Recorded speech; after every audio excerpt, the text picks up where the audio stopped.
First of all, I would like to thank Sophion people who managed to let me come here, and it's very honored to talk about my work. That is how the two channels, both are cyclically gated channels, are segregated and contribute to electrical activity of olfactory neurons. So olfaction starts from the olfactory receptor neurons, which is located in the olfactory epithelium in the olfactory nasal cavity. And it is very established that olfaction starts from the odorant binding to its receptor. Odorant receptor is a very huge superfamily comprising of the 400 genes. Each of them are coupled to G of GS proteins. So cyclin B is a universal olfactory signal in olfactory neurons. So olfactory neurons also unique that only one odorant receptor is expressed in only one odorant neurons out of 400 gene repertoire. And olfactory neurons with the same odorant receptor converges to the single olfactory glomeruli, secondary neuron synapses in the olfactory bulb that makes a beautiful olfactory histological map. This is the basis of olfactory coding, and CNG channel is activated by this olfactory signal cyclin P. Just like this, odorant application induces inward current, which is soon adapted. 10 years ago, we found another cyclin P gated channel HN4 in olfactory neurons, soma. And we wondered what this HN4 can do in olfactory neurons. HN4 is activated by the hyperpolarization of the membrane and which conducts sodium. That's the way HN4 depolarizes the membrane. And HN4 is also gated by intracellular cyclin P. So this is very unique that one neuron uses the same cyclin P and which can gate two channels. And I'd like to explain some more about olfactory neurons. Olfactory neurons is very unique. It undergoes adult neurogenesis throughout life. So the olfactory network, olfactory map, should be retained by the precise reprojection of the axonal terminals to the target glomerulus. At that time, there are two factors that are known to modulate this olfactory map. That is the basal cyclin P concentration or the basal electrical activities. In that moment, the two factors were controversial, so I thought that HCN4 may link these two crucial factors.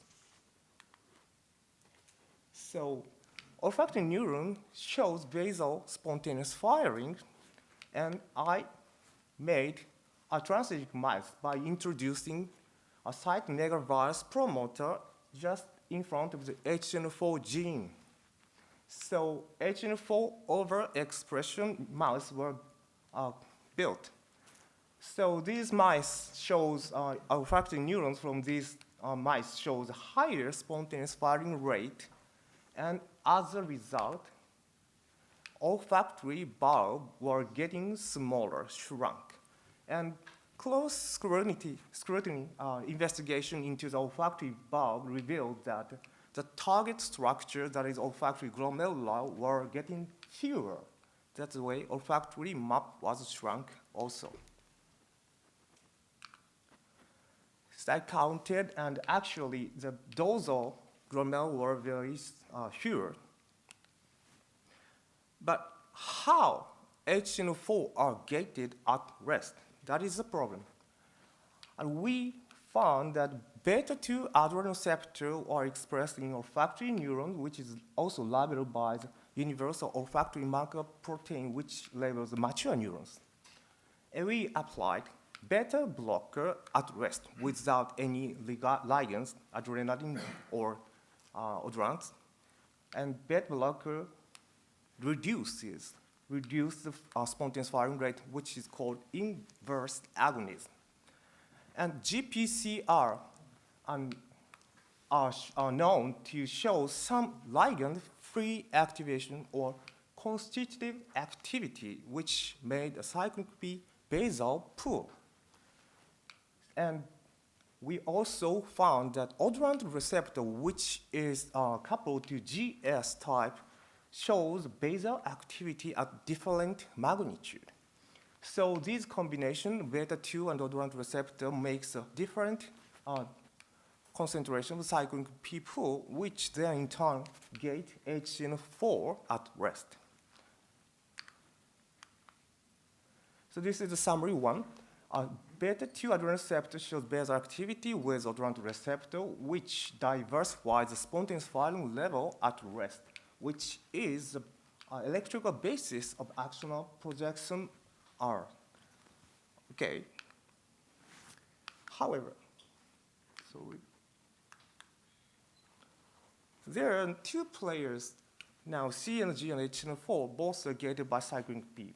So what should we do if these cyclic P may intercommunicate? There should be some mechanisms that segregate cyclic P compartment functionally.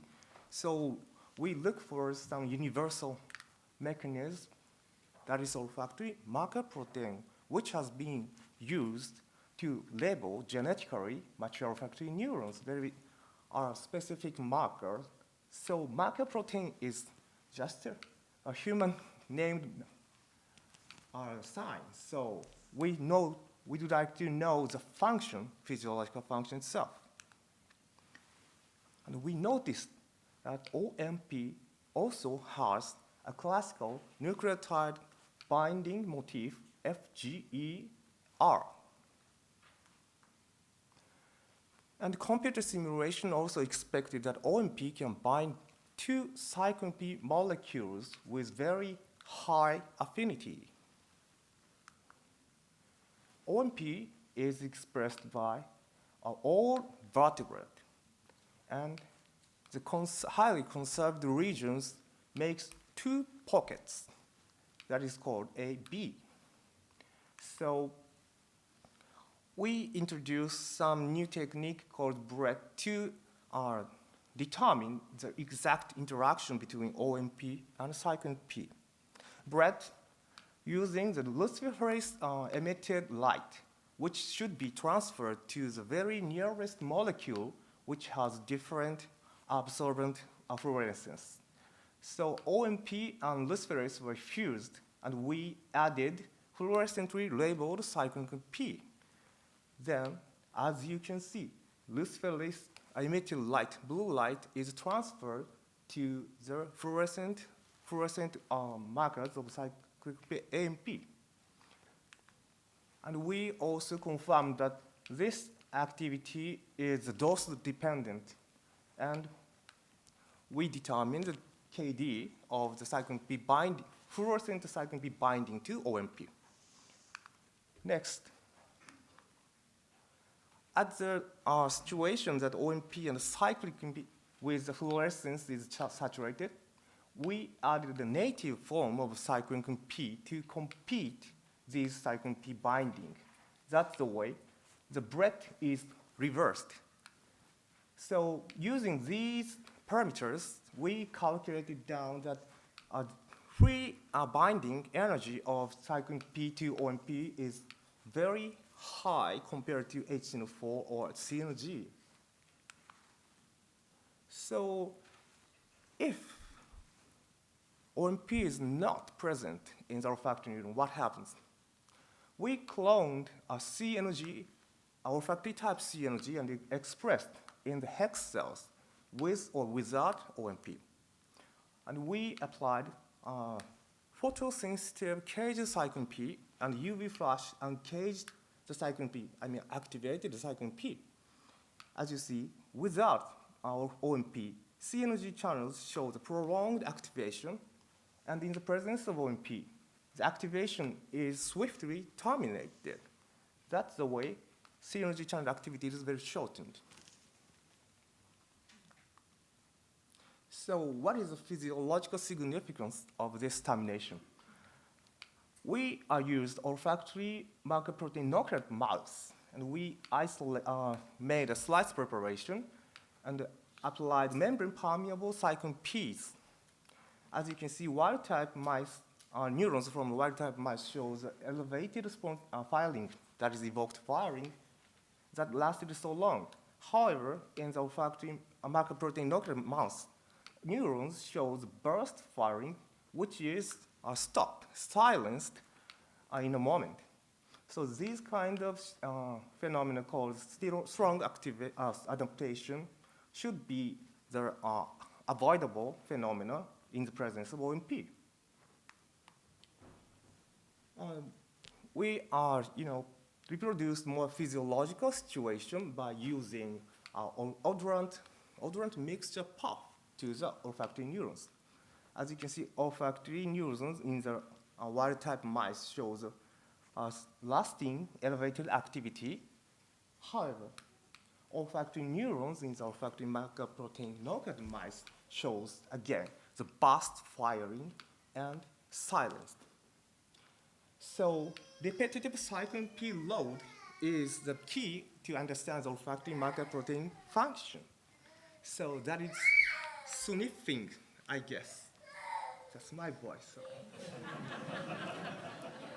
Papa? Thank you very much. Hey, come on. Come to see your papa. So sniffing is a very physiological activity to smell things, So this is a very simple summary of first part of the OMP action. Our OMP swiftly absorbs the produced cyclone P surge like a sponge. We name it cyclone P buffering. So that's the way olfactory neuron shows repetitive responses, that is the resilience. Without OMP, olfactory neuron shows very strong burst firing. However, what is lead to the silencing of the neuron in the end. So what is more like physiological significance in behavior of smelling? So olfactory marker protein knockout mice, OMP knockout mice are known to show a very slight phenotype in olfaction. For example, that is olfactory marker protein knockout mice can smell. However, under the repetitive stimulation by odorants, finally, OMP knockout mice cannot distinguish very similar, structurally similar odorants. Or OMP knockout mice, as you can see, this is a fox odor. That is a very dangerous odor to wild-type mice. The wild-type mice shows very strong behavioral action, that is avoidance and freezing. However, olfactory marker protein knockout mice shows a running around phenotype, just like panicking. So OMP knockout mice cannot avoid the odor source. That is very not good in the wildlife mice. So as you can see, we tested what is the consequences of OMP knockout in searching behavior by olfaction. Mice were put in an arena and where the food chunk was hidden in a hole and plugged with 2 tissue wads. And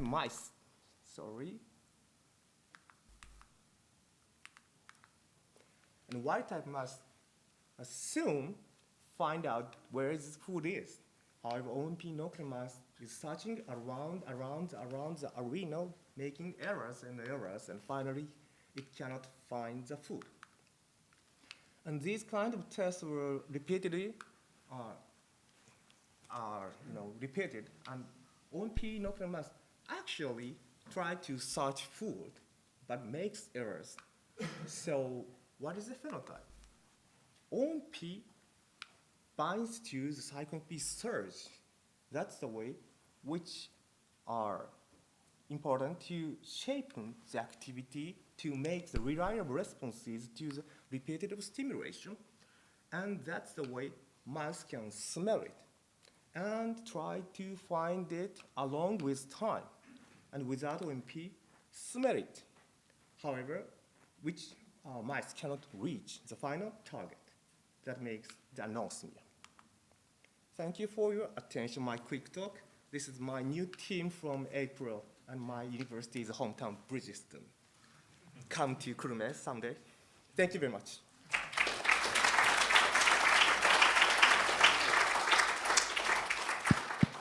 Thank you very much, Noriyuki, for a very interesting talk. Do we have any questions? Yes, at the back.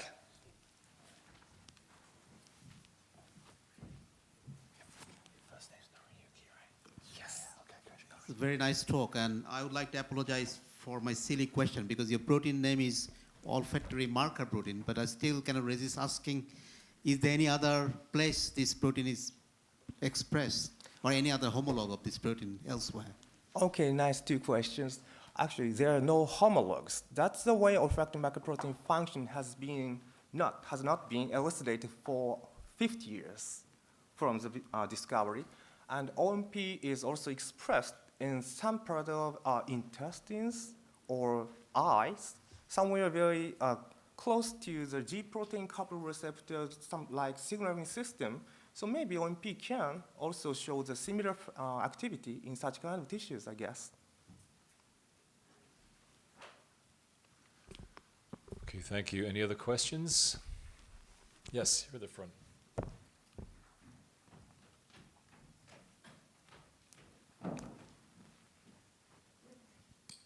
Very, very nice story. I was wondering, the two binding sites for cyclic AMP, are they identical? They are different? How they are related one to the other? Yeah, thank you for your question. Actually, we tested the binding affinity to determine the binding affinity in these two pockets by introducing mutations into very close residues to cyclin P. And as you see, you can see there is two sigmoidal curves in binding to the fluorescently labeled cyclin B. So there should be the affinity differences in pocket A and B. A is a classical one. And some mutations in A and B is introduced, and as introducing mutant into the, this is the pocket A. Any mutations blocks binding with cyclin B at high affinity. However, a pocket B binding is very low affinity, which is not impacted by introducing mutation into 126. So maybe it's my hypothesis. Binding cyclin B to pocket A may change the conformation of OMP that makes higher affinity to afford a higher affinity to pocket B, I guess. Okay, any further questions? All right, let's thank Noriyuki again for a great talk. Thank you very much.